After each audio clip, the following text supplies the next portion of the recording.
Secret friends, unite!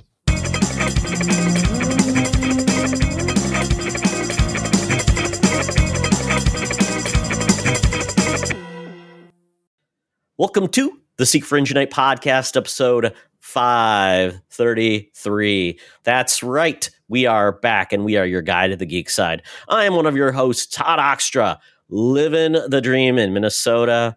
We are now on July 5th, which means at this point, I guess we're trying to give back our citizenship and get reclaimed by the British. I don't know. We'll see how this all goes, but we got a big, beautiful bill. But that's not the focus of our show. It's to talk about the geeky things we've got. And the voice you would normally hear is Charlie Carden. He's on a well-deserved vacation, parts unknown, Upper Michigan. He was in Canada, then he came back. It was kind of a weird thing for him, but he is enjoying some time off. So I put the bat signal up, and our good friend, CJ, one part of the 1 hour, one decision empire, Chris John, has come back to Secret Friends Unite. Chris, how are you doing, my friend? I am doing all right. How are you, Todd? You know, can't complain at this point, but I probably should be. But you know what? Nobody wants to hear complain. They want to hear talk about geeky stuff. Yeah. Chris, we are on the eve of Superman. Yes. The eve of Fantastic Four, a bunch of other good stuff. Sandman season 2 just dropped. Did it? We've got a lot of stuff happening. I know. I have not watched any of it yet, but I did watch a little bit of a primer because I was behind. But yeah, it's going to be a busy time in the world of nerd over the summer. We got some big games coming out, and yeah, we're ready to talk about all the stuff we love. So, Chris, are you dying over there of heat? I know on the East Coast it's been kind of nasty. How are things going? It's better. It's definitely better now. There was definitely a couple of days where it felt like, the devil's bunghole. But thankfully, it's gotten a lot better, and be able to enjoy the weather and not cry about it. So yeah, I'm glad that that's there. But it's summer, so got to enjoy it for what it is. You got to take the good and the bad, right? Yeah, absolutely. Fun fact, you know what the bunghole is named actually for? No, I don't. In the whiskey barrel, you had a hole and you had a bung. The bung would go in, they punch it in the hole. So the bung hole, you put a bung in. Don't know why. And apparently, yeah, they would put different distillers and brewers would put in like some message at the bottom of the bung, and they hit it in. Wow. Yeah. So there you go. Someone took that phrase and made it something else. There's some useless trivia brought to you by Todd today. That's right. Enjoy. It's worth 2 cents. You can pay me back later. But you know what? We got some awesome people we do need to pay back. And that is our Patreon Secret Friends Squad. These are the folks that make the show happen. They pay the bills so we can do the show and bring it to you every week. If you are not a Patreon, you can always check out a free trial or get your first month 50% off. With that, you'll get exclusive shows, early shows, no ads, Discord benefits, and all starting at a measly $2 a month. Oh my goodness. We had some recent new members, so hopefully you're enjoying it. Anybody on a trial, hopefully you're enjoying this too without ads. And stick around. You might hear something you like. And those people that are some of the best people in Secret Friends Unite. Oh my God. We got a sighting. Oh my goodness. Oh, Chris. She can join. All right. If you were on YouTube, you'd be seeing Chris was visited maybe by a slayer. I don't know. Probably someone that doesn't let him sleep at night, but that's okay. Yeah. But our besties, Derek Trevelyan, a.k.a. the Figure Dude, Francie, the SFU's official hairdresser, Xbox Expansion Pass, Mr. Luke Lore, Charlie's Uncle Tim Horan, John Sedorf, Corey Myers, Corey in HD. Did I say Corey Myers? I meant Brendan Myers. If I said Corey. Corey in HD, Matthew Keel, Kurt Krug, Tanya Lee, Chipotle Bear, Famous Seamus, Cam the Movie Man, Jay Newport 007, Prozac Man, a.k.a. Darth Prozac, and Freight Conductor in our Secret Friends Super Squad, Sean, Stella, and Henry Nias. Thank you all for making the show happen. And once again, check out patreon.com/secretfriendsunite and see if you like it.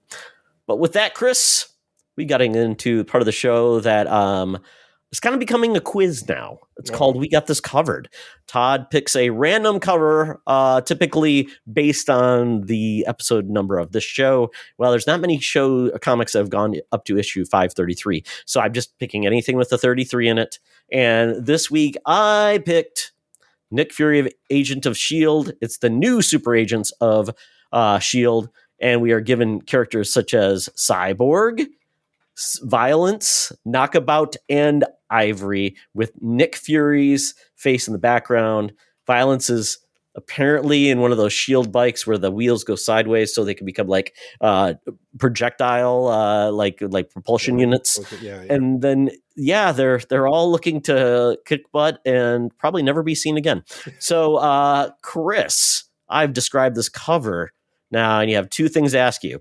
When was this comic released? And it was $1.75. When was this released, and what is happening in this comic? Ooh, okay. This looks very 90s. In fact, I would probably say 94, 95. And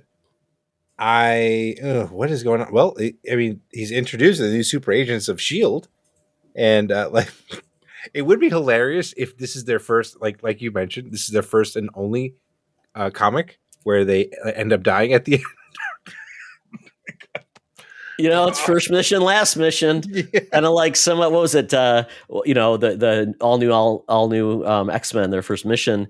One of them did not make it back, Thunderbird. So yeah. So this is also the original. The original Nick Fury style. Like where he was looked closer to David Hasselhoff than Sam Jackson. So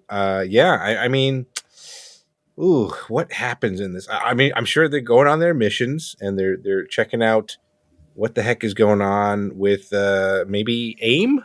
Maybe they're going up against AIM. Maybe they're doing that, and Violence goes too violent and takes out the rest of her crew, and then she feels bad and offs herself. End of the story. Wow, you're putting a little suicide in a comic. I'm sure the Comics Code loved that. Oh, dang! It is a Comics Code authorized one too. So maybe she walks away. Okay, that sounds a little bit better. Yeah. Okay, let's see. The funny part is, like, Marvel doesn't even acknowledge this comic. It's not on their website. So, and it was funny because normally I go to like Fandom for their descriptions. They have nothing for the story. Wow. So, Chris, I didn't read this issue. So at this point, unless someone has said, "Hey, this is what happened in this book," let me see. I'll give it one more link because I'm looking. There's no link. So, Chris, you're right. That's exactly what happened. You won. I won. You won. Unless you want to read the comic now and go back and tell me all about it. Probably not. No, I'm good. Yeah, and I'm looking, and this comic doesn't even have like what it's worth. So the fact that Marvel doesn't deem it worthy to put it on its comic site, Comixology, or any of those things. Yeah. You know what? That's where you can put this comic. I mean, it does list like who is in this comic. So you also got characters named Mad Dog, Overrider, Angar the Screamer, Smoke Scream, Assault and Battery. You also got Cable apparently was mentioned in it. Okay. Dum Dum Dugan's LMD first appearance. Then he died. So somebody did die in there for one. Okay. But other than that, when did it come out then? What was the release? Do you have that? Oh, this was January 1992. And then on the next issue, I just want to looked at issue 34. It does say Strucker Strike. So Hydra was involved and Nick Shield is there. Okay. But and they do say Cyborg, Knockabout, and Violence did show up. Oh. So maybe just they showed their graves, Chris. Hey, maybe. Right. So it might still work. Work. You know what? I'll give you the win because I can't take it away from you. No one can prove it. No one can prove it. Just hey guys, one particular issue. That's right. Chris got it right. Future writer of all Agent of S.H.I.E.L.D. comics, Chris. Thank Yes. you. Thank you. All right. Well, you know what, folks? If you really do know what happened in this comic, let us know because we are dying to find out and too lazy to read it. Yeah. So, because I don't even know how I can find it. So, but that is the game of the game every week we do with cover story. So, if you've got a suggestion for a comic you'd like us to guess what happened between the pages, suggest it, and then we'll have it on the show. So with that, Chris, it's time for us to check in with our senior news correspondent. So without further delay, Madam Webb, take it away.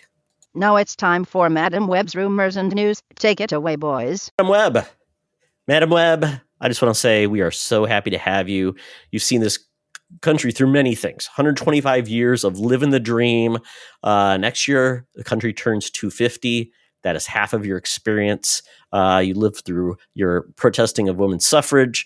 You said that children should not have work safety laws, and you also felt that that children should be out of school at the age of 12 because half the learning is out on the streets. Mm-hmm. So there you go, Chris. You know what? She's got some crazy ideas, but you know what? For 125, it's not too bad. You know what? At this time, this era, it might possibly be bringing those things back. So I think we're closer to her ideas than we were to modern ideas. Yeah. Oh, here we go, Chris. Well, our first story, as we get into this, is we are finally getting Running Man 2025. Ooh. So if anybody knows anything about Running Man, that movie was in early 90s, late 80s, early 90s. Arnold Schwarzenegger film. It was based on a short story by Stephen King's alter ego.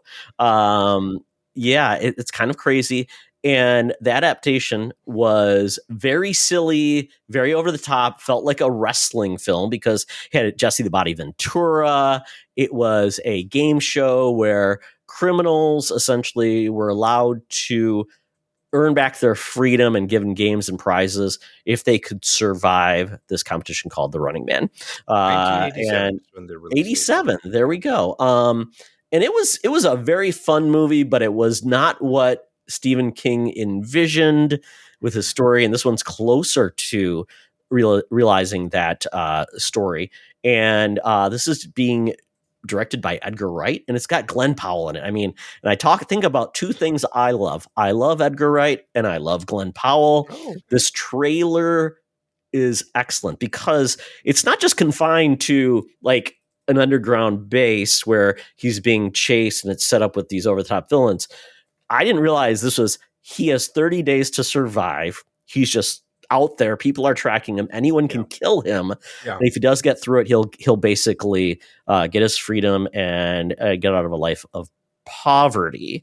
So that's where we have it. So we've got Coleman Domingo is basically the host of the show on screen, but then we've got let's see, Josh Brolin is he's the producer, Killian.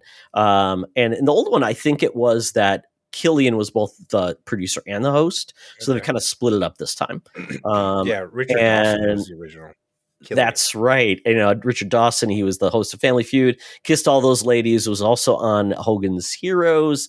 And this has also got Michael Cera, Jamie Lawson, William H. Macy, and this movie comes out November 7th. So, Chris, were you a fan of the original, and what do you think of this? I have not seen Running Man. I'm surprised. I know. Because I've watched all of the other Arnold movies. For some reason, this one I just never did. I apologize to everyone listening. But I am a huge fan of Edgar Wright. So I'm excited. I saw this trailer. It just looked balls to the walls crazy. And he just does such a phenomenal job with most, if not all of his movies. I know like the one that was most recent, like the kind of mystery one was kind of wonky. Oh, what is it? Last Night in Soho? Yeah. But it was still good. I still enjoyed it. I really liked it. Yeah. It was a different take. It was a different type of ghost story type of situation. Yeah. Yeah. But like this, is this his first movie where he's taking someone else's work and doing it himself?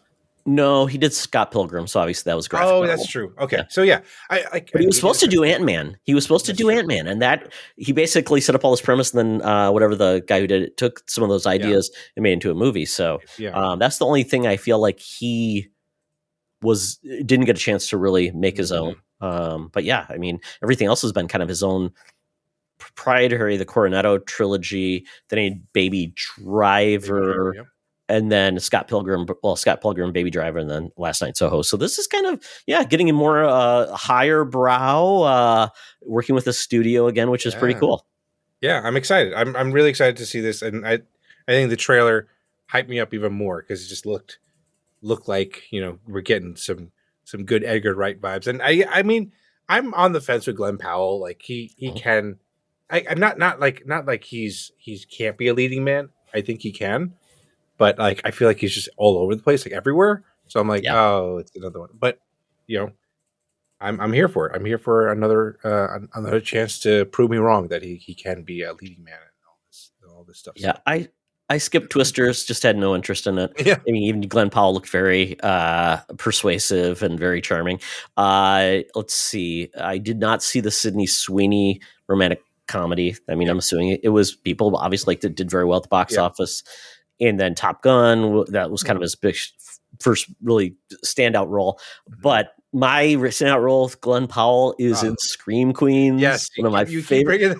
I know I do, because it's such a good role. Chad Radwell, he is the douchiest of the douches, and he is excellent at it. So I'm like, you know what? He made that come to life, and I just love that he just. I'm glad he was able to do this project with Edgar Wright, because I think he needs to work with good people. Yeah, I think this is what it comes down to. Agreed. Yep. So yeah, cool. Well, Chris, you got some homework. Running Man, check it out. I think you'll enjoy it. It is campy as hell, though. Oh, yeah. Yeah. All right. Then we got another trailer. A movie I wasn't aware of that was coming out is Project Hail Mary. I guess it's based on a book that I didn't read. But this is Phil Lord and Chris Miller are doing one of their first live action projects, which is cool. And they're basically teaming up with Ryan Gosling in the lead, and it's essentially all of these stars, these suns are just quickly going extinct, and they don't know why. And they found one place where the sun is not going extinct, and he needs to go there. But he's only a science teacher, and that's all he wants to do. He's hesitant, but he does decide to take the leap of faith to help, the world and humans, because they're saying basically you're our only hope. And he does. He goes, and looks like he's just really going to, once again, use all his charm in this role. Looks great. And apparently in the book, the surprise was there's an alien. Well, they showed it right here. They didn't sway away from that. They said he's going to meet up with an alien. And I'm like, interesting. So this isn't just like, The Martian or something like that. This is actually going to be more sci-fi than just, like a Armageddon, reverse Armageddon, I guess. Something like that, where he needs Aerosmith to, be his background music. So I don't know much about the book, but it's based by the Martian. The author of The Martian wrote it, this other book. So, obviously The Martian was a huge success. Andy Weir's the writer of that. And I'm really curious to see, Lord and Miller did do 21 Jump Street. That was their only other live action, but they did a Lego movie, Cloudy with Chance of Meatballs, and obviously working on the Spider-Verse films. This movie comes out March 20th, 2026.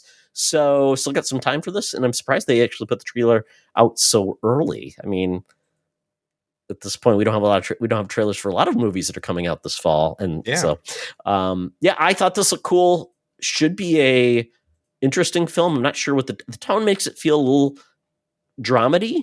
I don't know if there'll be more drama, more comedy, but I'm interested to see where it goes. Ryan Gosling, he's really started warming my heart with all his roles. Really enjoy him. So, Chris, with that, were you aware of this? And what do you think? I was not. And I mean, I'm surprised that they have time to do this when they still need to finish part 2 of Across the Spider-Verse. Like, what's going on with that? Finish that first, guys. Remember that was supposed to come out like a year after the last movie? Yeah. It was supposed to come out like 2023 or 4. TikTok guys. Yeah. Come on. Apparently, had to start all over. It wasn't not working because, Really? yeah, Oh, no. which is a shame because I love those movies, but I heard some iffy things about the production. What a shame. But yeah, I mean, this seems interesting. I mean, they clearly these guys are very good at their craft, and we all know Ryan Gosling is gonna Ryan Gosling things. So I'm excited. I'm interested to see what this is about. And it's got the premise from Andy Weir, the Martian. I didn't read the book, but I saw the movie, and that movie was pretty interesting as well. So there's probably some realism to this, even though there's some sci-fi alien stuff that I know a lot of people out there believe aliens are real, and maybe they are, but we still haven't seen one in person yet. But or have we? Don't Don't know. That's a good point. But yeah, I definitely seems like something I'd watch and check out for sure. It is interesting as I think about it, the transition from old Hollywood, Arnold, Tom Cruise. Now, I don't know if there truly are any, what we call superstars. There's no names like that, yeah. Or what we call true movie stars. To their name just brings you to the film. And now we've got Glenn Powell, we've got Ryan Gosling, Ryan Reynolds. Yeah, I mean Hugh Jackman is close, but maybe not so much because not everything he does is really resounding success, unless it's he's playing Wolverine in it, and then even Bale maybe or Chris Hemsworth. That's the hard part, right? Yeah. Chris Hemsworth has had some tough times. Yeah. Christian Bale, he picks a lot of projects that don't exactly, really put him out there. I don't know. The Rock at one point. Yes. Will Smith was, one of those people at one time, and we do get into that worrisome now where it's like, they're everywhere. I'm tired of them. We saw Will Smith fall down the ladder of success. Now Jack Black might be the biggest thing we got to a movie star because everything he touches seems gold. Yeah, I mean, a lot of people were making fun of Minecraft, and then boom, it's $1 billion movie, right? And he was in the Super Mario Brother movie. Yeah, I mean, so yeah, he's done really well. I mean, I guess you could say the other Chris Pratt, maybe, kind of. Yeah, I mean, he seems to be stuck in. I mean, now that Jurassic Park is done for him, he's stuck in all these, Netflix movies where he's making a lot of money, but I don't think the Netflix movies are good for anybody's career. Yeah. It's true. There aren't really any big movie stars anymore. And I think it's just because these studios are just churning out movie after movie after movie. You can't really follow one character anymore or one person, actor anymore. It's now it's the IP that's more important than the actor. Well, and movies cost so much more now to make that, it used to be we just need Arnold Schwarzenegger. We'll pay him $40 million, but we'll only spend $5 million on the film and the practical effects. Right. Now it's everything. Oh, our cast is only a third of our budget because we've got to spend it on CGI and, whirlwind trips. I mean, yeah. I mean, Timothée Chalamet, he's really young. He's done pretty well so far, but maybe, and then think of Tom Holland. I thought that guy was going to be everywhere. He just does not pick good projects. Yeah. And I think he said he tries to be very particular with his projects too. So then on the flip side of it, you've got Robert Pattinson, right? He's pretty good. He's got range though. So he needs to pick a lot of different picks things. A show when he picks a project like Mickey 17, which quite honestly, I enjoyed it, but that was not a star-making film. But he's been Batman, he's been Cullen, and then he picks really oddball movies too. So, maybe that's the point. Maybe people don't want to be just that anymore. They want to do the projects they want. So that's cool. Yeah, it's just a new era of movie making. Yeah. Well, getting back to an old era of movie making. And that, Chris, is Paramount saying, you know what? Well, used to work and make a lot of money. Michael Bay making Michael Bay Bayformer movies where they would drop, they would be horrible, and people would still flock to the box office. We got racist robots. We got plots that made no sense. Too many good actors in these movies with horrible dialogue. untrackable action sequences where the robots had no personalities. They looked the same. And plots that made no sense. And then Shia LaBeouf. Megan Fox. I mean, yeah, it didn't take much. And then a lot of time spent with the parents of the main actor for some reason, because they're funny. But yeah, the last two films, well, actually, let's put it this way. The last three films, the Transformers series have not done well. Bumblebee, I thought, was the best of the Transformers movies. Yeah. Really loved it from a live action lens. Did not do that well. Did okay. Then the War of the Beasts did very badly. I did like some of it, but some of it was like, not the greatest. And then we got Transformers 1, which I really liked. Yeah. Did not do well at all. But that's CG. That was a CG movie, though, right? All CG, was really good. Good voice acting. Really liked how they handled, like, we never got the origin Transformers before, really. Yeah. So I'm like, this is great. Looked great. And yeah, I really enjoyed it. Good writing, very fun. And then, John Hamm was in that as like the main bad guy, and he was great too. So I really enjoyed that.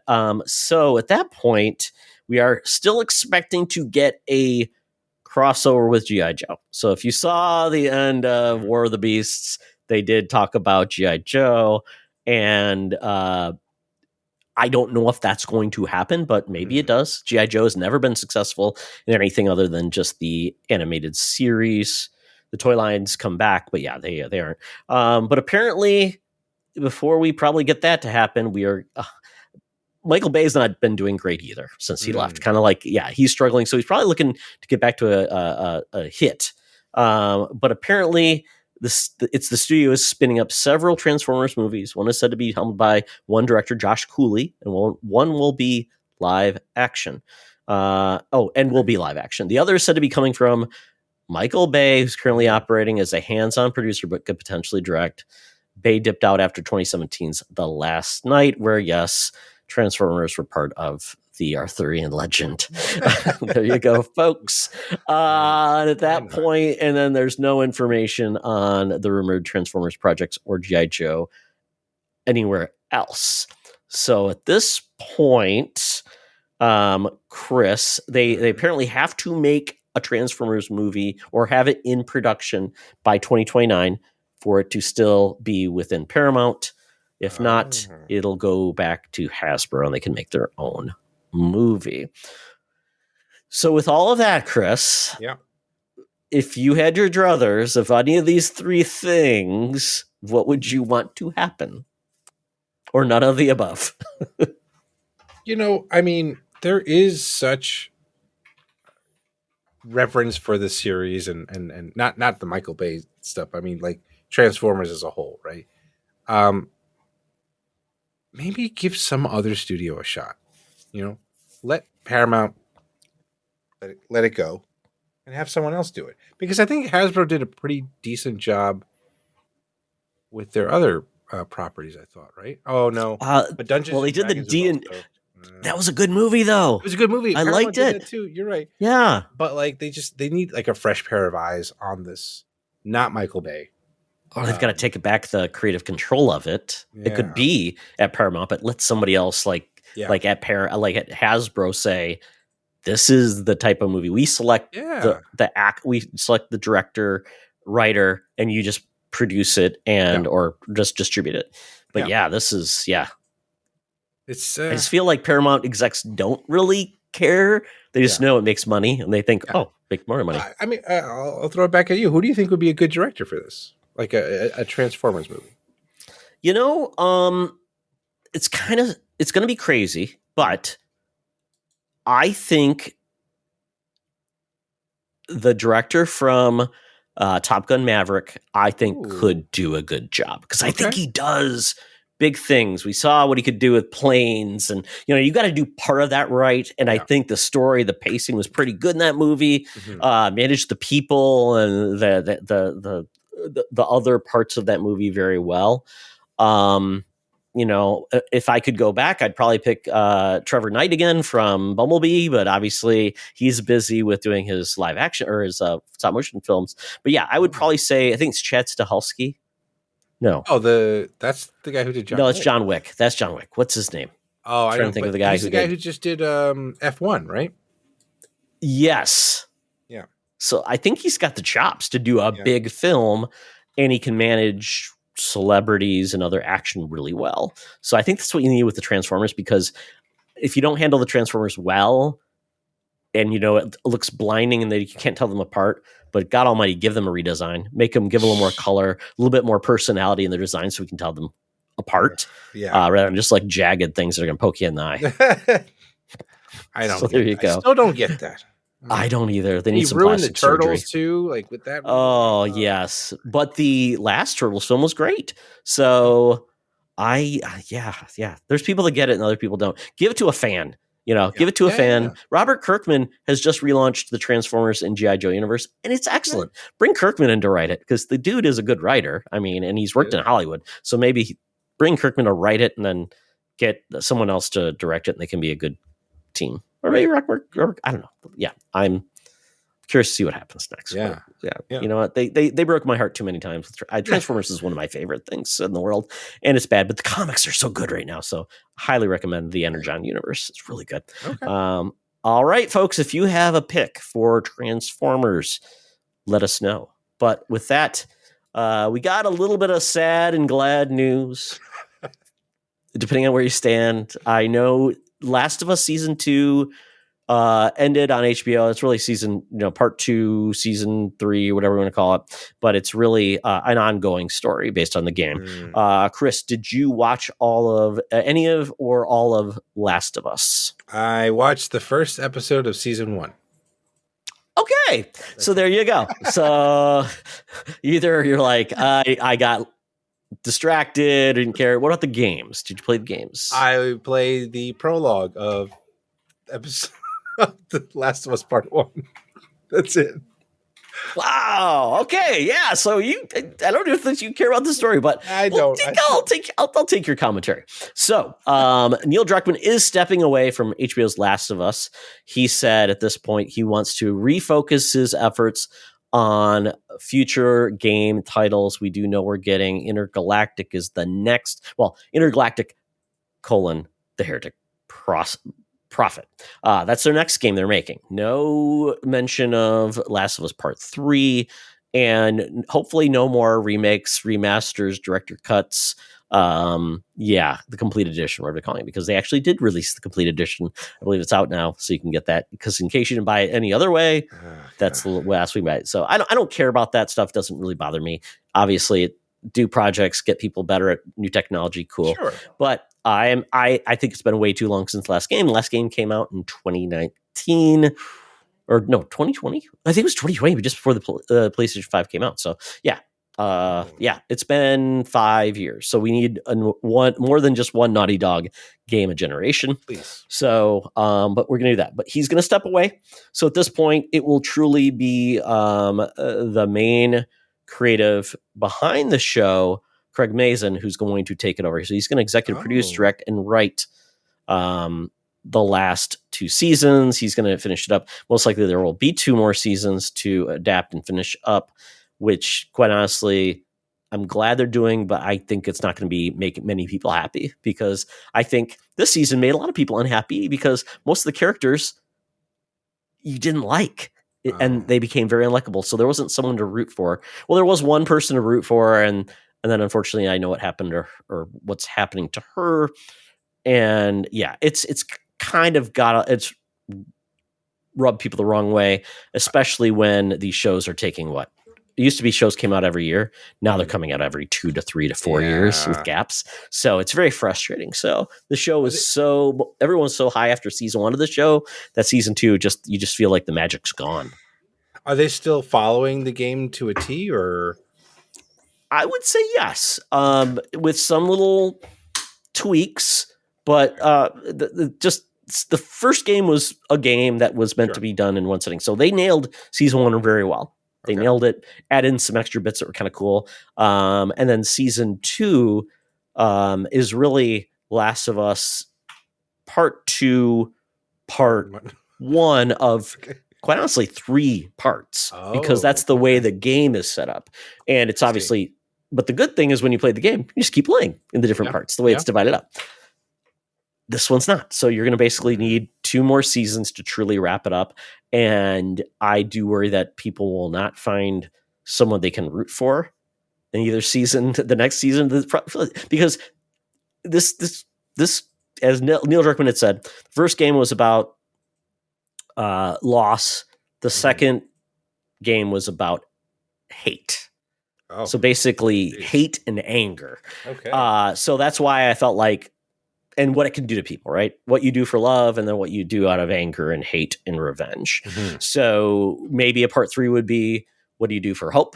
Maybe that's what the third game could be, which would be great if they did it. Maybe a different viewpoint, but Last First Part 2 was, it was troublesome. Like, I thought it ended in like a It very... ended, and a lot of people were unhappy with that. And I thought it was fine the way it ended. I really loved the game and what it did. But I know some people did not like it, but a lot of people felt frustrated. But a lot of people are like, that's kind of what happens. Sometimes some people make bad decisions and they have to live with it. And sometimes they make bad decisions where they lose everything. Yeah. So,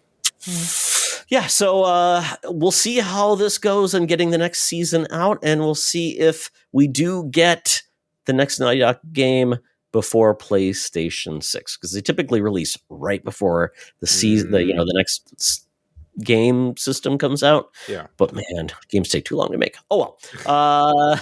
That is our second to last story. Our last story, Chris, Street Fighter is back after a 35-year hiatus from the silver screen with live action actors, Jean-Claude Van Damme, Ming Na Wen, fighting what was the name of the actor Raul who played Raul Julia, his last role, classically trained actor, amazing, playing M. Bison, a movie I've never seen.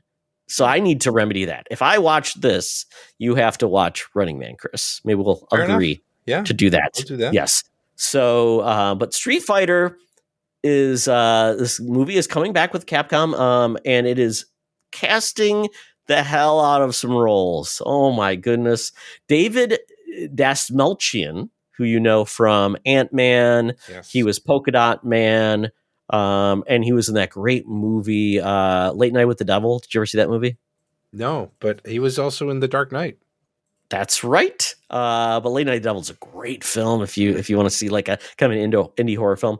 But yeah, he's going to play M. Bison. So obviously David Dastmalchian is not a big guy, but Rahul Julia wasn't either when he played the role. So it's kind of weird. Yeah. Maybe he's going to bulk up.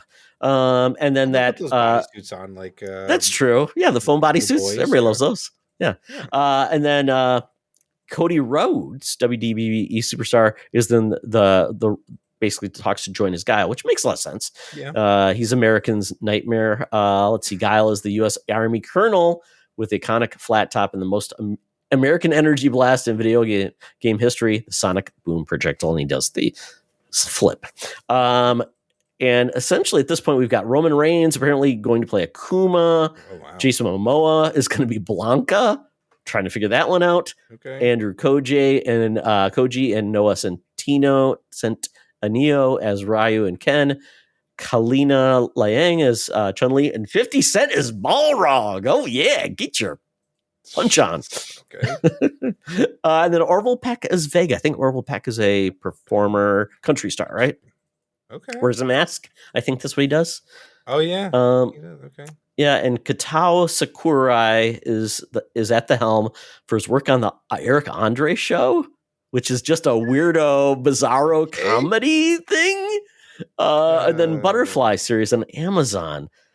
Oh my goodness! So I the more I think about this, Chris, I'm hoping this is like the Brady Bunch movie, the Barbie movie take on video games that we really haven't had. But am I just wrong in dreaming? I don't know. This is so weird. Like, it just seems like a WWE entertainment like production movie. Goes straight to video, kind of was it John Cena as the Marine? Yeah, exactly. It just seems like this is the kind of production value we're going to expect for this kind of movie. But hey, I'm happy to be proven wrong with this for sure.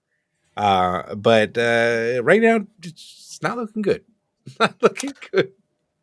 it's so weird. I mean, back in the 90s, 2000s, even the late or the early 2010s, we got some weird, awful video game movies. We got the Double Dragon movie, the Dead or Alive movie, which I don't know if you've seen, but man, that is cheesecake right there, Jamie. There's it just God. Let's see. There was Dead Alive movie.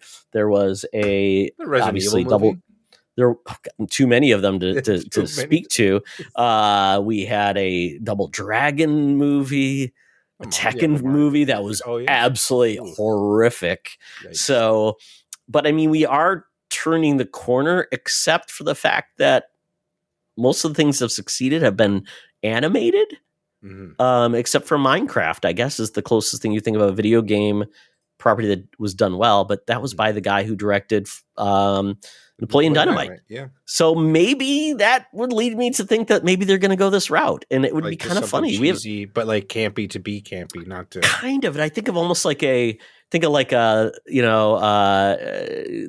Ballad of Ricky Bobby, that type of theme where you basically you got like people that are playing along with the joke. Yeah. Like a biopic or something like that. Pop star to keep popping. I don't know. If they could do something like that, I would be all down for it. But then how do you add the fight scenes for that? I guess it can be kind of like a Jackie Chan movie, like that kind of humor or something like that. I think so. Or you just go there so over the top, like people getting, how are you going to use energy projectiles? And you've got Jason Momoa as Blanca, a green creature who's electric. I mean, that's the only thing I can think they could play it up and just really be goofy and funny and odd and just tongue in cheek. Mm-hmm. I don't know. They could make it like a road trip style movie, right? Because you do, exactly. Like how everybody's getting there and they have to battle and maybe some cameos. I mean, it's Capcom, so could they even dip into like a bag of cameos of other Capcom characters? Yeah, get Dante in there.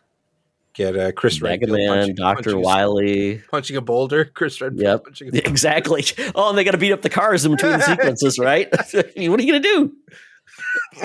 Oh, my God. God. Yeah. Well, that's all we can hope for is it's decent, but I don't want like an edgelord like Uber. I mean, because Mortal Kombat tried that in the most recent take on that.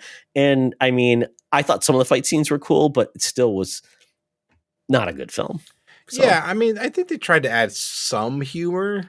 They did, but they also made the main character a guy you would never. He wasn't an existing character either, which made no sense. It's like, why did you do that? I guess he was like you following the whole thing. I don't know. Fighting against demon hordes from other worlds. Yeah, I mean, I felt like that was me. Too kind, Chris. They're like, see, Chris got it. Yeah. Chris got it. He's the one person. Give me EP rights next time. I don't know. Exactly. Let us write this. Okay. So, if they let us write it, Chris, at least we'll make money, even if it's intentionally bad. There we go.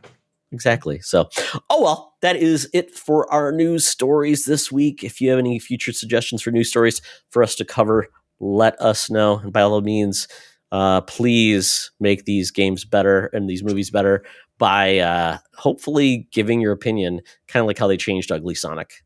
That worked. And you know what? We're better off for it. So with that, Chris, time for us to put our news stories away, tell Madam Web to keep working every week, make those movie connections work that she has in Hollywood, and it's time for us to get to the Geek Easy for a little libation and fun having. So let's go. Hey, Secret Friends Unite, let me tell you about Zencastr. We use them for our show, and now they're supporting us. Zencastr is now the all-in-one solution making podcasting easy. It's the ultimate web-based podcasting solution. Provides high-quality audio and video podcast production and hosting. With a full suite of professional tools, podcasters can seamlessly record, produce, and publish studio-quality content, all from one dashboard. Being a creator has never been easier. And we chose Zencastr because of the ease of use. High quality output And it makes it super easy for our guests to come on. We had multiple solutions we tried before, and Zencastr has just been the best fit for us. Why Zencastr? It's now super easy to record a podcast with Zencastr. Log in using your browser and start recording a high-quality podcast right away. Record studio-quality sounds and up to 4K video with your guests. Feel a sense of zen knowing Zencastr's multi-layered backups ensure you always have your recordings in the highest quality, even if the connection is unstable. Have you ever worried what you sound like? Zencastr's post-production process makes you sound buttery smooth. It automatically removes those ums and ahs in your recording. It removes those awkward pauses in conversation too. Set the right podcast loudness and levels while reducing background noise with the click of a button. So if you're interested in making an easy, high-quality podcast just with the click of a browser button, go to zencastr.com/pricing and use my code SFU1. You'll get 30% off your first month of any Zencastr paid plan. I want you to have the same easy experiences I do for all my podcasting and content needs. It's time to share your story. Now back to the show. Talk nerdy to me. Talk nerdy to me. We're sitting in the Geek Easy, cover bands playing, drinks are poured, and we are ready to get our nerd on. So, Chris, you are a media watching fool. Tell me all about it. Yeah, I've been on a tear recently with a lot of my shows and stuff like that. I'm telling you, man, you guys start watching everything in 2x speed and you'll be right Does that work for you? I listen to a lot of podcasts at like 1.2. It works, but a lot of people are a big fan of the double or whatever. Yeah. I get that. And you're like, then you won't be able to have conversations in real life, Chris. I need to speed you up. I don't know. But yes, I have been watching a lot of things. Started Your Friends and Neighbors. This is a show with John Hamm. It was actually recommended to me because the premise or like the location is supposed to be like around where I live right now.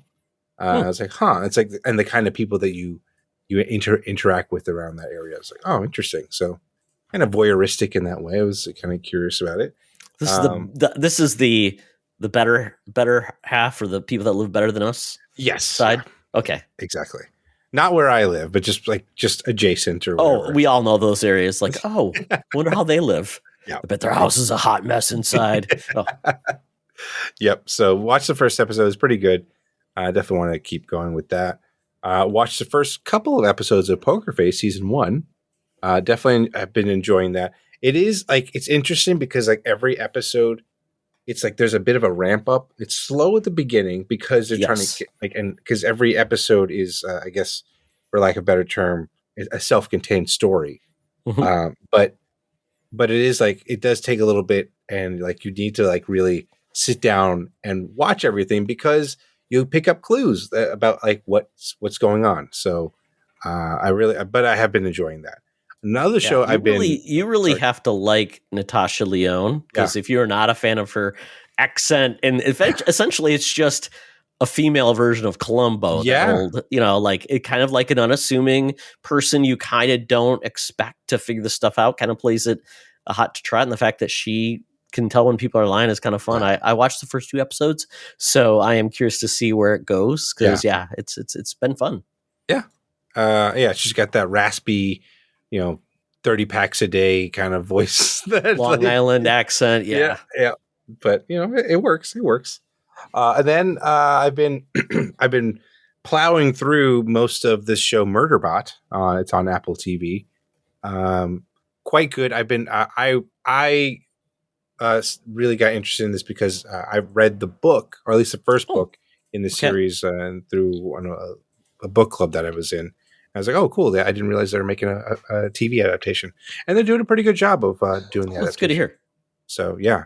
I've heard good things about it. It's like, it's not an hour-long show. I think it's like 20 minutes, 20, 30 minutes. I need to get into that show because I've heard very good things. Charlie talked about it, so I need to watch it because, I like something when it's a little bit shorter because that means they have to cut to the chase a little bit. Cut to the chase, and then they leave you on a nice little cliffhanger, and you're like, okay, what's the next episode? And, and I think they're almost done with the show. There's one more episode after this, so it's a 10-episode series. So. I got time to catch up. Yeah. Billions. I've been slowly working through this show. I watched it way back when, and then I was like, you know what? I want to. I know that there were 7 seasons of it. 7 seasons of it. Just finished season 6, so I'm now finally into the final season of the show. So I'm kind of curious where everything lands off of that. Because I hear they're making like more shows spun off of that show. Really, I did not know that. That's what I heard, and they're like, we're all big on the billions. I'm like, what do they make, trillions next? Maybe, or go back to millions. Hard times. Ooh. Going back to millions. Why not? But yeah, there's an interesting cast of characters there. Mm-hmm. A lot of familiar what's his faces. name? Paul Giamatti. Paul Giamatti. Yep, he's on there. And what's his name? Damian Lewis. Damian Lewis is there. That's right. And this guy that you've seen like in every show. God. But he's like this. He's the right hand man of Damian Lewis in the show. Like he was in Breaking Bad. He was in Suits for a little bit too. I can't remember the guy's name, but he's not the Dean guy, right? Not the Dean guy. He was the brother-in-law of what's his name in Breaking Bad. No. Okay. He was like the scientist that they ended up using, and they kill him off. Spoiler for anyone that hasn't watched Breaking Bad. Got it. Yeah. But yeah, he's in that, and then I went through a couple of movies, Final Destination Bloodlines, which I wanted to bring that up with you because I don't know if you saw that yet. But I haven't seen any of those movies. I need to. No, but I haven't either. I only watched this one. Did you? Oh, you just what? How was it, that experience then? It was good. And that's the thing, like because I know you watched The Monkey, and I wanted to compare the two because of the ridiculous deaths. Yes. I think this one, I think this one has it a little bit better because of kind of the setup that's there. It's almost like a Rube Goldberg like way of like you can see what's happening or how it's going to transpire, and you just are like, okay, let's see how this comes out. Like, and it's great. It's great because of that. Any interest in seeing the other movies then? I mean, possibly. I'd probably go back and watch them if they're like very similar to this style of death. Because I mean, I've seen some of the stuff which is so ridiculous, like so over the top, and I'm like, okay, it's not like horrifying. It's more just hilarious. Like it's more of a comedy, a dark comedy, I would say, than anything. So yeah, my wife would probably never watch it with me, but it is fine. It's fine.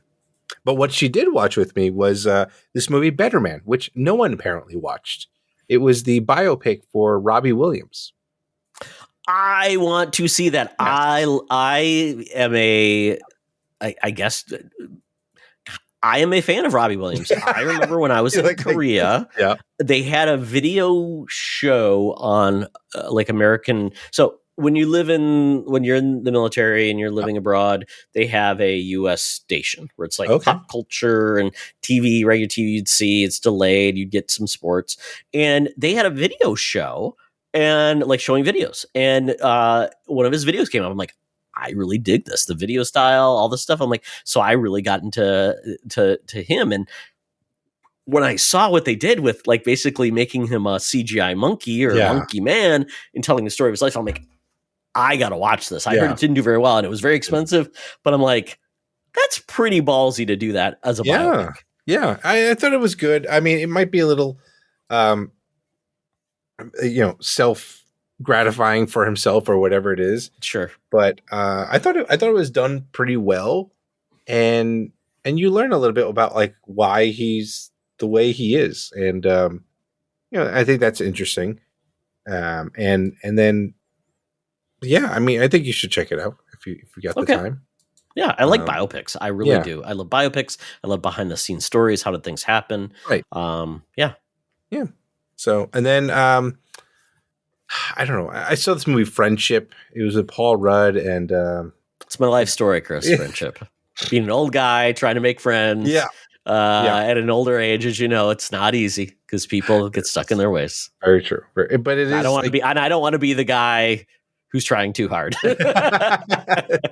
Yes, that's me in most situations. But Friendship was good. I don't know. Like there was definitely some moments where it was kind of funny, but like I don't know. I don't get what's his name's comedy style. Yeah, I think you should leave. Yeah. Tim. Tim Robinson. Yes. Yeah. And I was like, okay, like it's something. Like I know friends of mine were like so excited to watch this movie. Yes. And I was like, okay, all right. I That's knew fine. a friend of mine who's big into movies who was like a coworker, and she's like, "Oh yeah, I really wanted to see it." And I'm like, "Oh, okay." Because when I first saw the trailer for this film, I'm like, "This looks like it's going to end up horribly, like killer bad things." But then when I saw Tim Robinson, he says it's more like a long. I think you should leave skit. I'm like, Yeah. he's just a lot of loud. He is a very loud person. Yeah. That's half his comedy, is just being loud. Just loud and just cringy, and that's all it is. Like, I'm like, okay. Awkward, yeah. Things going on way too long. Like the joke feels like it keeps going when it should end. Mm-hmm. Yeah, agree. Okay, agree. So mild approval. Mild approval. Like, yeah, it's fine if you're just maybe if you smoke a joint, maybe watch it. Maybe that's what it is that you need to do. But maybe it'll be because you gotta be less anxiety because he's full of anxiety. Okay, yeah, I get it. Maybe. Predator, Killer of Killers, very cool animated show. Animated movie. Excellent. Yeah, how do you feel like the latest style of animation where it feels like it's less frames or frame like animated a little bit like not as smoothly but has a lot of style, like what they've been doing with a lot of films. Like, did you see Blue Eye Samurai? I did. Yeah. Same here. I liked it. Yeah, I did too. How it looked. Yeah. So I'm with it. Like I know something. Like I know I had a couple of friends watch that as well after I recommended it, and like, yeah, I don't know how I feel about the style. I'm like, well, it's not for everyone, but yeah, I thought it looked great. I thought like the art style was great, and the story overall. I think the guy who's started with Prey and now did this. Mm-hmm. I think he's got a good grasp on the Predator universe, and like I'm excited for him to kind of be like the guy that manages the stories moving forward, and like where does this take us with the franchise? So do you want to know a little bit of a 6 degrees of separation? Okay, let's hear it. So this you're gonna be highly entertained for this, or you're gonna be like, Todd, that's ridiculous. So Dan Trachtenberg, Jeff Kanata, and Alex Albrecht, 3 different guys were doing a show called The Totally Rad Show. Okay, it was a video show.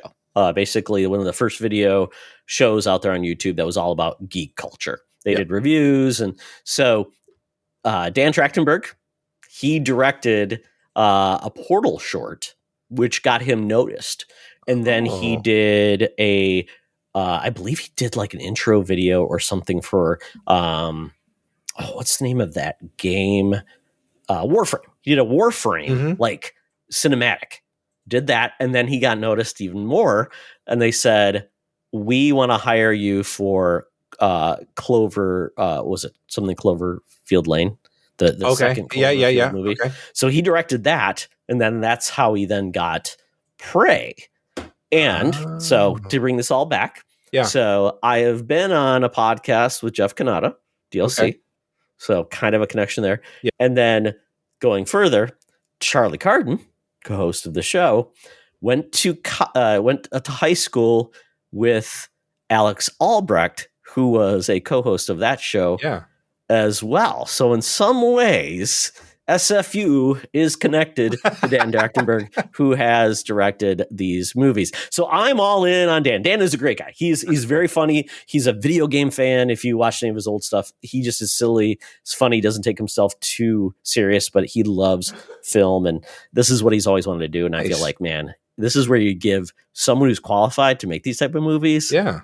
And he does a good job. So yeah, I'm excited to see, because his next movie obviously is Badlands, which comes out in November, I believe. And then after that, I don't know what he's going to do, because it feels like I don't know if he's done with Predator at that point, but man, I hope he just gets to make all the movies he wants, because he does it with such a good touch. Take a stab at Transformers.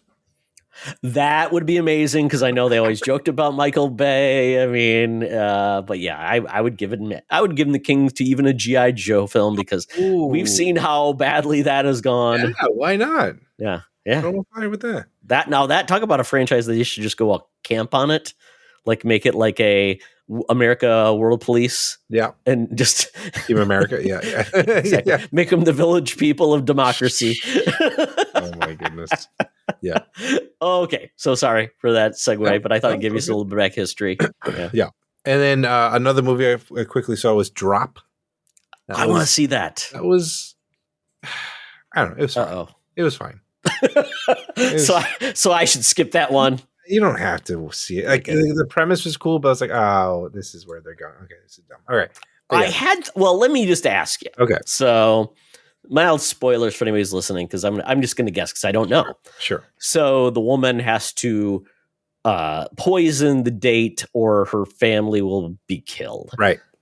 Is the guy she's going to poison actually the guy that's behind everything? No, he's not. Okay. So at least I thought that was going to, like, something was going to happen like that. Not Yeah. the flim flam. Okay. Got it. So it's something else. It's something else. And it's like once you watch, you're like, oh, okay. That's where it went. I was like, okay. Yeah. Too obvious, or is It's it like pretty oh, obvious. this is Like gonna once be- you okay. watch it and you're like, all right.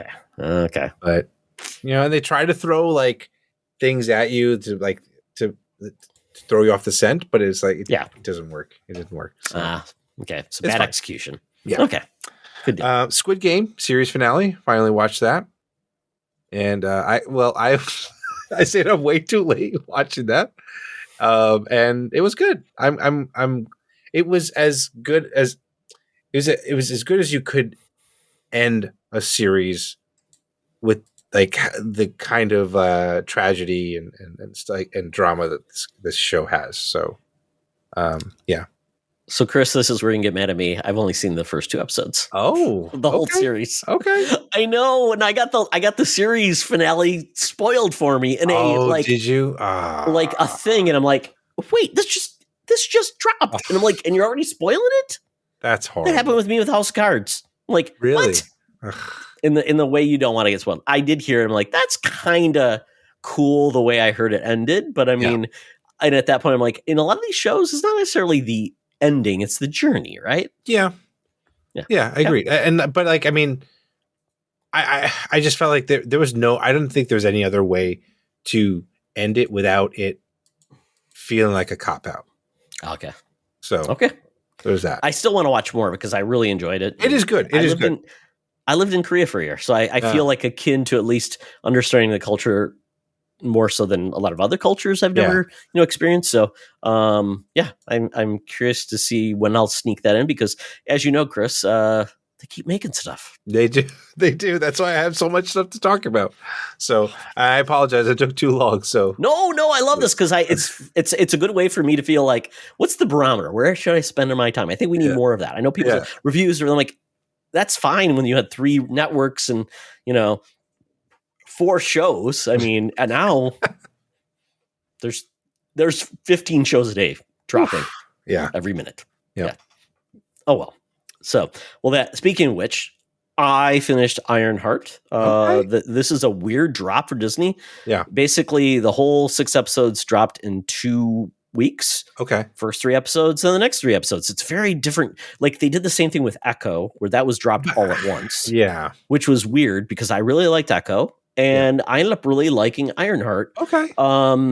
Because its approach was, this was not the end of the world. This was a smaller story focused on the main character and her smaller group of people. Yeah. It added characters that added a lot of personality. Cool. It did have a minor connection to a bigger thing. Okay. But it wasn't required. And this had, and you didn't even have to know Riri Williams was in Black Panther 2. Okay. To be honest. Okay. I felt like it was like, hey, drop me in, get a story about her. I mean, you could watch a recap if you wanted, but wasn't necessary. But does it take place after Black Panther? It does. It does. Okay. Black Panther. This is after Black Panther 2. Okay. You see kind of like her, where she's at in life as a person who's obviously done really crazy things and how she's adapting, which is kind of cool because she wasn't like Tom Holland where she kept on, getting passed along with, Robert Downey Jr. and Iron Man. She's just been kind of left on her own.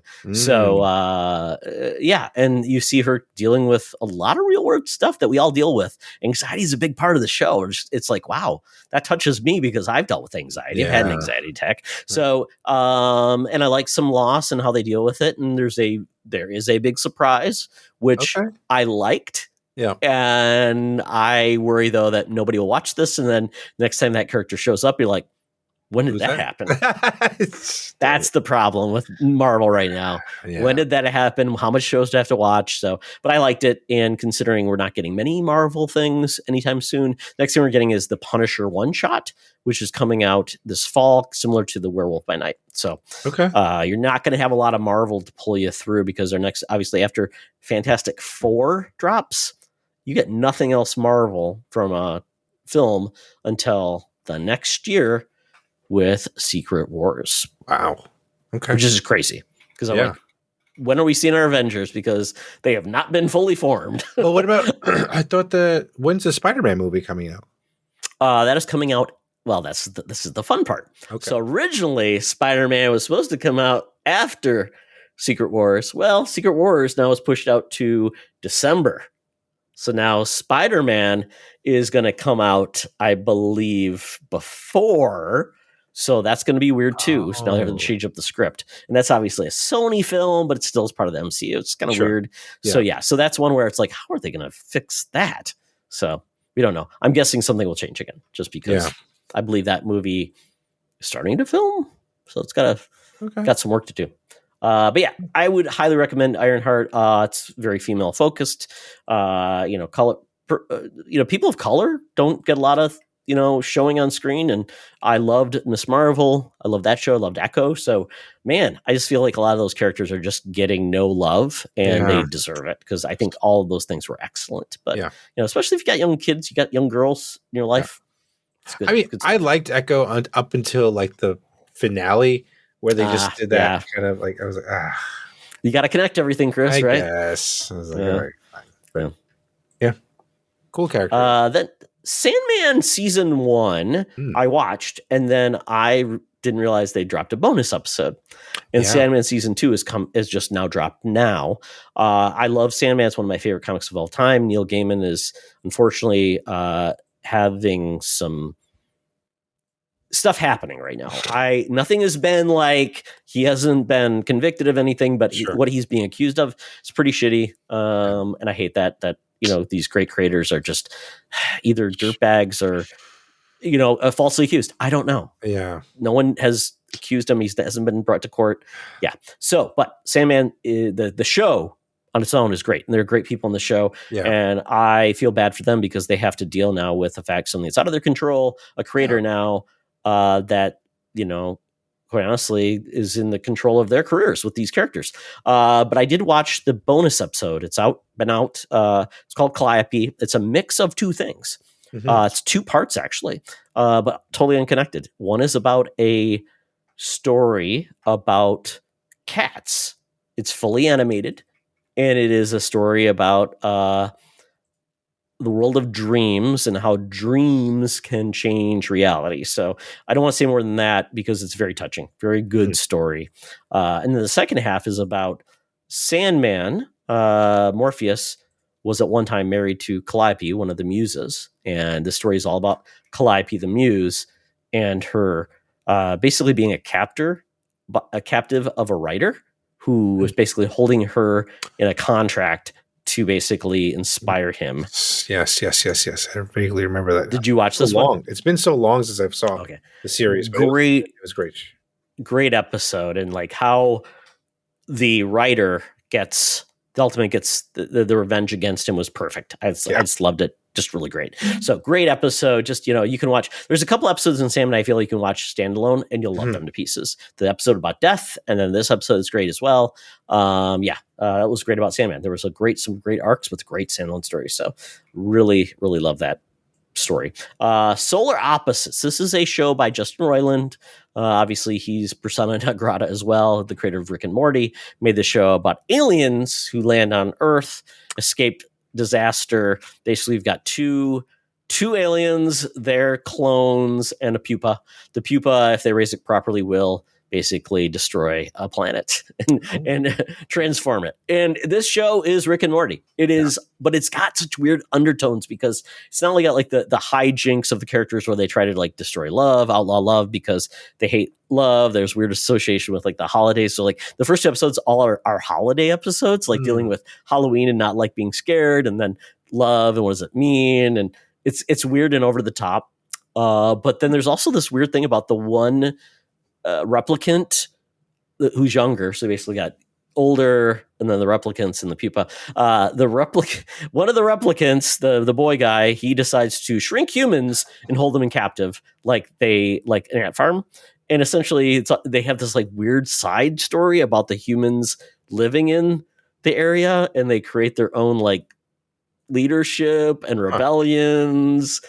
It is really weird, but God, I'm so in because it balances that weird like sense of humor and drama and weird tragedy like Rick and Morty does. It's like the show's a lot, but I'm enjoying it. So yeah, if you're interested, it's on Hulu. So Solar Opposites. I think it's got like 4 or 5 seasons, but yeah. And I don't know if Justin Roiland was replaced on that as well, like he was in Rick and Morty. But we'll see where it goes. And either hate Rick and Morty or you love it. So there you go. Well, that is it for the Geek Easy. We got to pay our bill or run out quickly, Chris, and hope they don't catch us. But we keep coming back every week, so that has not worked out well for us. So with that, Chris, it's now time to check in with our leader of the mutants, and that's Tina in the Thunderdome. Welcome to another edition of Thunderdome! Thank you, Tina. The mutants have been gathered for a topic or game to be entertained. And this week, we're playing a game that some people love, some people hate. And that game is Pitch Meeting. So Chris and I are basically going to play Hollywood writers, and we're going to pitch a TV or movie to a Hollywood executive. I will be Chris's Hollywood executive, and Chris will be my Hollywood executive. The way it works is Chris has a tab with 4 columns: setting name, the genre, the antagonist, and the protagonist name. I will give Chris a number for each of his categories, and that's what he's going to have to pick. And there are actually 10 different options within setting name and all of those. Basically, each one has it. So basically, this is me giving Chris random numbers, and then he has to deal with that and pitch me his idea. So we're going to go from there. So Chris, would you... I was going to say more questions. Can I want to watch the master do it. So I'll pitch. Do you want me to start? Yes, I want you to start. Okay, so I will pitch first. We'll go from there. Okay, cool. Yes. So Chris, do you want to line on a TV or movie series? Let's do TV. TV series. Okay, excellent. So Chris, since you're the executive and you got the big bucks, you got to give me my pick number for each category. So let's start with setting name. What number are you giving me? Let's do number 7. Number 7. So I'll tell you that right now. Number 7 is Ninjaville. That's where we're going to be based in, Ninjaville. Thank you for that. All right. And genre is going to be number 3. It's going to be fantasy. So we got Ninjaville. It's going to be a fantasy genre. Okay. My antagonist number? Your antagonist is going to be number 10. An evil corporation, because nothing is better than an evil corporation in a fantasy setting. Perfect. Perfect. Okay. And the last category, protagonist name. Number 1. Number 2. My protagonist is Ingrid von Blast. Very fantasy. All right. So very Ninjaville too. I know, I'm in Ninjaville. This is perfect. So the way this works, folks, is Chris is going to be giving me a green light if this project can move forward. I will say I get bonus points if Chris loves the directors, any stars, anything I have for this kind of overall arcing. So, Chris, when you are ready, I will pitch. I'm ready. Show me what you got, Todd. Okay. Chris, this is going to be a moneymaker. It's going to go on for 12 seasons. It's going to be huge. It's going to be everywhere. It's going to be on Netflix, and it's going to go to syndication. Everybody's going to want this show. There's going to be dollar signs all over the board. We're gonna have like lunchbox specials. We're gonna have everything because we're gonna make this awesome project. It's gonna be a fantasy TV series. Okay. Fantasy TV series that is set in the world of Ninjavilles. Because Chris, if you know something about that, ninja's secret power is magic. Magic. You're right. Stealth. Yeah. And subterfuge. And you know what, Chris? When we find out in this fantasy setting that it's not the fantasy, it's not like the magic is just happens magically. It's actually done by corporations. They mine magic. Oh. Yes. So this is Okay. basically, and what's going to make this different is we're going to have a female lead. And her Okay. name is going to be Ingrid von Blast. Ingrid, let me just give you a little bit of background on this character. Ingrid was a young girl. Okay. And at one point, her parents were working in the magic mines done by the Magic Soft Corporation. Okay. They had quotas to hit. They had wizard board members to satisfy with their magic quotas every month because we had to have like magicians could pull out rabbits out of their hats. They had to make the money, but there was a tragic magic explosion, and Ingrid's parents were both killed on the job. Okay. Ingrid was told her parents were the saviors. They were the ones that saved everybody so they could sacrifice themselves so the other people could live. But Ingrid didn't believe the story. She was put in then the Magic Soft orphanage and was basically treated like a redhead stepchild. But secretly, she knew there was more to her legacy than just being a poor orphan of the Magic Soft Corporation. And that's when she decided to leave the safety of the horrible orphanage and escape to a magical place called Ninjaville. She read about it in magazines, Magic Scrolls. Ninjaville was a magical place where a mix of magic and fighting skills would lead you to be the most lethal magic user in all of the land. Oh, wow. But no one knew where Ninjaville lived. So Ingrid went on a secret quest to find out any bit of information she could have. Along the way, she found a drunk man on the side of the street who was basically selling magic maps. She gave him her last bit of magic coins. I believe they're called bitcoins, by the way. And she purchased a map from the drunk beggar on the side of the road. The beggar laughed because he knew that wasn't real, but he told her, and she wanted to believe. Well, announced it to the beggar, it truly was magic, Chris. And it led, only one person could divulge the secret of where Ninjaville lived, and that was Ingrid von Blast. She used it, she defined it, but along the way, she knows she needed help. So she recruited staff that would get her to Ninjaville, where she could become the greatest ninja magic user of all time. She ninja go'd to Ninjaville. And that's just where the story started, Chris. I've got 6 seasons of this. I've got betrayal. I've got passion. I've got magic. I've got funny sidekicks. Okay. What do you think? Wow.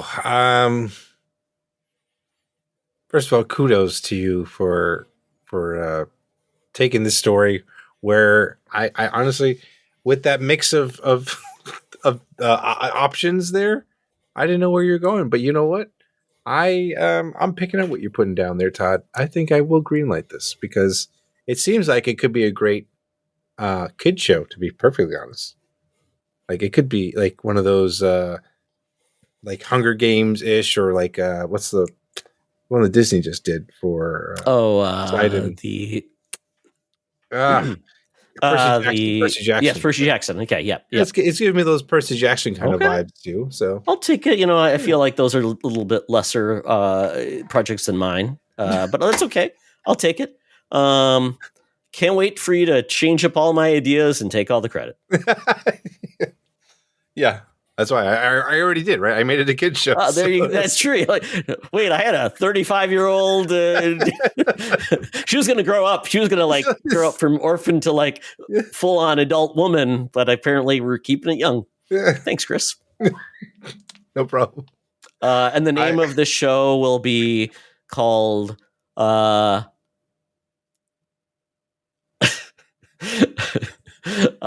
Magic Von Blast to the Rescue. I'm taking back the green light. Okay.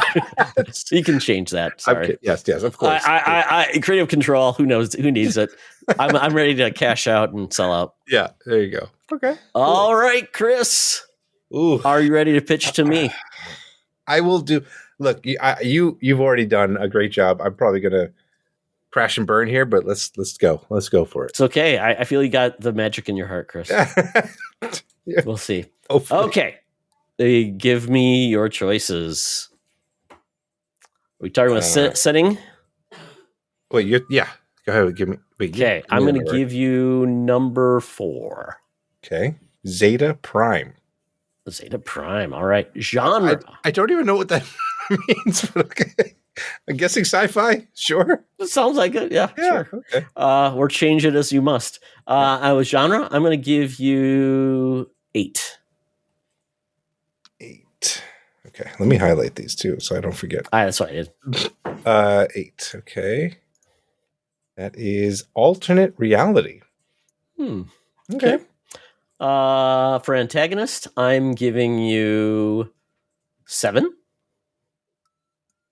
Okay. Zombies. There you go. I like it. Okay. And then protagonist name, I'm giving you 2.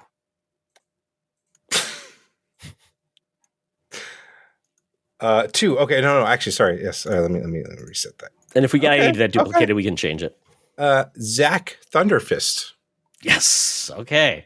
So we've got Zeta Prime, alternate history, zombies, and Zach Thunderfist. Okay, yeah. Chris, this is your TV pitch.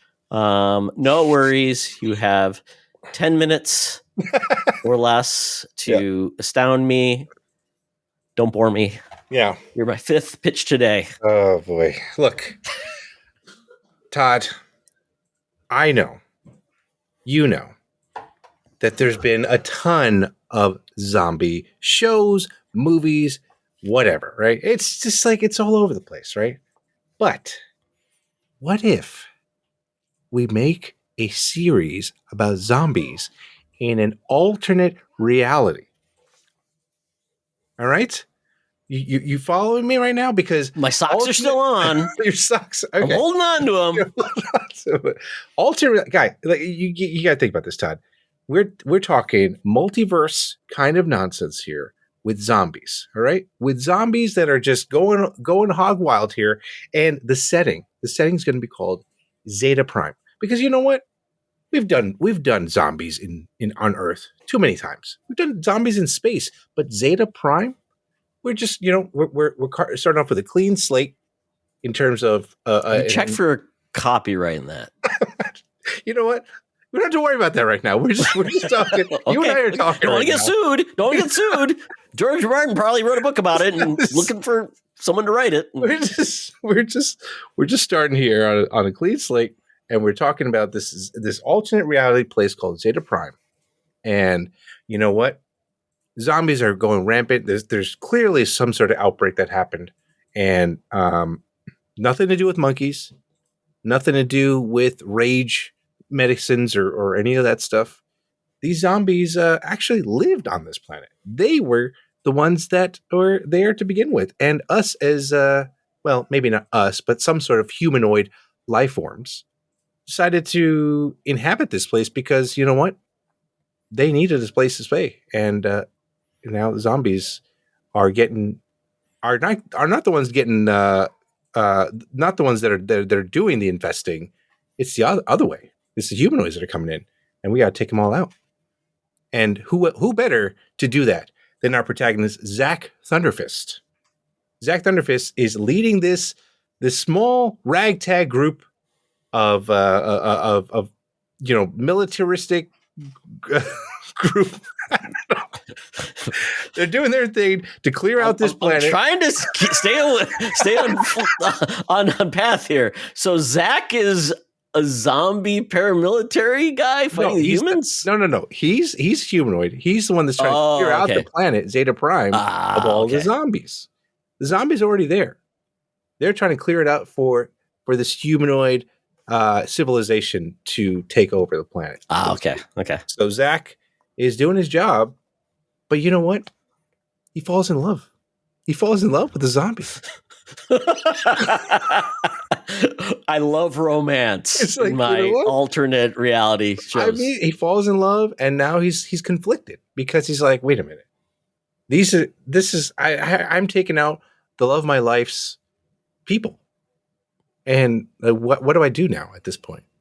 And so there's that tension between him and his orders from above, from his human people, and then the tension of the love of his life and watching her civilization just disappear as they try to terraform this for their own takes. It's it's a lot of tension, a lot of drama, maybe some laughs, a lot of crying, but you know what? It's zombies. Is this the plot for Avatar 4? Did you, Cameron, know you saw his script? No, don't worry about that. Don't look at that. Well, Chris, I love this. I don't know how you're going to portray zombie love on screen and get away with a rating we can live with, but I love the fact that you're going to get this on the screen before Jimmy C even gets close to releasing his version of this. So I'm all in on it. We can cash in. Everybody loves invading American-like corporations. Species. We're all in on it, man. And I'm thinking, for Zach, you got to go with the strong chin. We got Glenn Powell being there. All right. Glenn Powell being Zach Thunderfist there. And for a director, you know what? You need someone who can manage. And you know what? Let's get him in so that we don't have to deal with any of the back and forth with the courtroom. Get Jimmy C in, get him to direct it and let him do it. So there's no conflict of interest, because it's like, hey, we're just letting you take an opportunity to do this at a longer scale. A TV movies are good, but let's do a nice Chris, epic. I love your passion. I don't love your not understanding of budget or time Jim Cameron has to make a project. So I'll take those ideas and maybe put them somewhere. In the meantime, I like your passion. I'm going to fund this project. I'm giving you a 2-episode commit. Okay. How about that? Okay. That's fair. Okay. We'll go with that. Glenn, I'll get Glenn Powell on the phone. We'll see how that goes. All right. Cool. How does it, How do you feel about you went from Cindy Sweeney to zombie love? It could be zombie Sydney Sweeney. Of course. They want another project to work on. So that's the pitch. There it is. Yeah, it's showing range. Yeah. The undead. I mean, what else does Sydney Sweeney want? She's selling bath water, by God, to make soap. Yeah. So we shall see where this goes, Chris. But I appreciate your passion. Got two episodes that we'll get a script from you, and when we'll see how that pans out. Awesome. Can't wait. By the way, your budget is $500,000. Oh God. Okay. Well, very good, Chris. I think hopefully everyone's entertained. And you know what? If you think you can do better, let us know, because we'd love to hear your takes. Please. Because it's hard to nail these genres and things when you don't. Again, we're doing this on the fly, folks. So that is it for Secret Friends Unite, episode 533. Chris, so glad to have you back, man. It's always great to have you on. You've been with Secret Friends Unite for some time. Yeah. And always appreciate when you can join us. So where can people keep up with you? Oh man.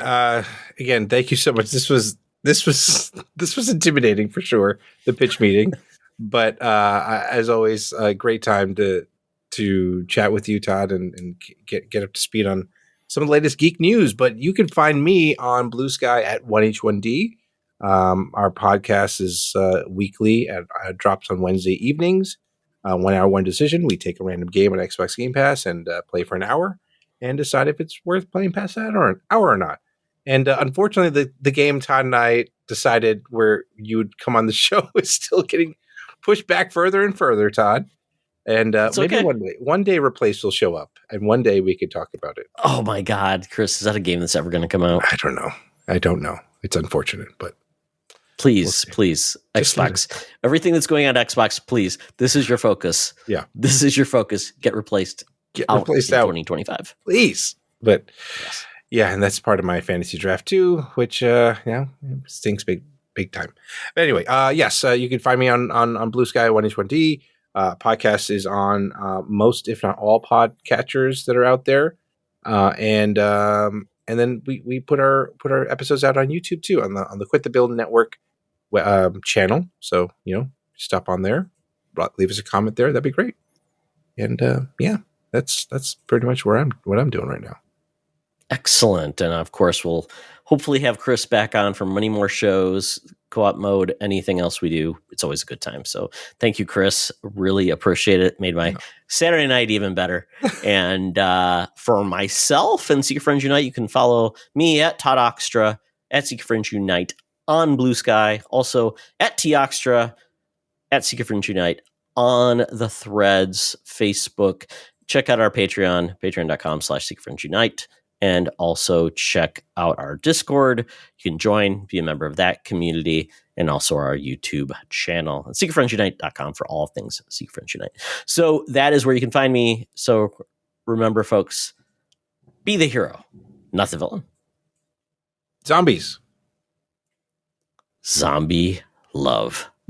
MRFer. Good night. This podcast is part of the Secret Friends Unite podcasting network, available on Apple Podcasts, Spotify, and podcast services around the galaxy, as well as video on our YouTube channel. You can support Secret Friends Unite by becoming a Patreon member, get bonus programs and more over at patreon.com/secretfriendsunite.